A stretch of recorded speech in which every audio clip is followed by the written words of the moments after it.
In a horrific massacre, hundreds of patients were brutally killed in a maternity hospital in Sudan's El Fasher.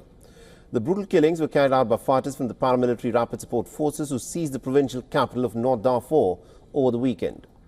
According to the World Health Organization, at least about 460 patients and their companions at El Fasher's Saudi hospital were killed by the RSF fighters. A video shared by the governor of Darfur showed a pile of bodies lying on the floor in pools of blood.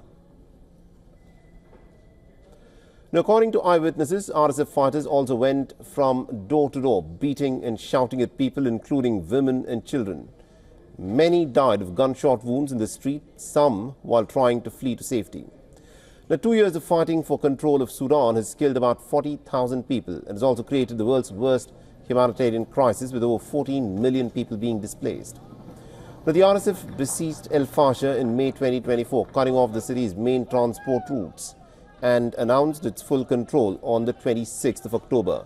The city, once a refuge for hundreds of thousands, now faces severe shortage of water and electricity supplies, with food and medicine desperately scarce.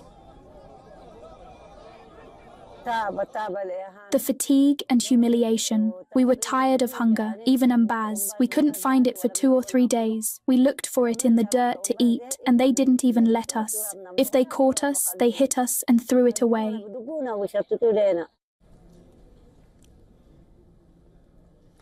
The Sudan's army controls much of the country's north and the east, having recaptured Khartoum in March 2025, while the RSF holds territory to the west and the southwest.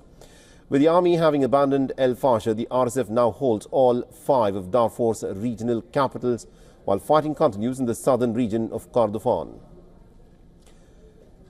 And our correspondent Louisa Olani has sent us this report. Listen in. The devastating situation emanating from Sudan's ongoing crisis has led to global outcry, as videos on X showed people in London waving Sudan's flag in solidarity, condemning the genocide by RSF militia against innocent civilians in El Fasher. Sudan's Tribune's post says the commander of Sudan's RSF, General Mohammed Hamdan Dagalo, on Wednesday acknowledged abuses by his troops and pledged to hold any soldier or officer who committed a crime accountable.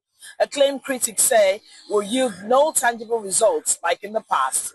EU, other world leaders and human rights organizations are calling for a stop, even as U.S. senators called on President Donald Trump to intervene immediately. Sudan Doctors Network said RSF killed at least 1,500 people over the past 3 days, with fears of escalation as over 250,000 civilians are trapped from fleeing. From Lagos, Nigeria, Louisa Olani, WION, World is One. For all the latest news, download the WION app and subscribe to our YouTube channel.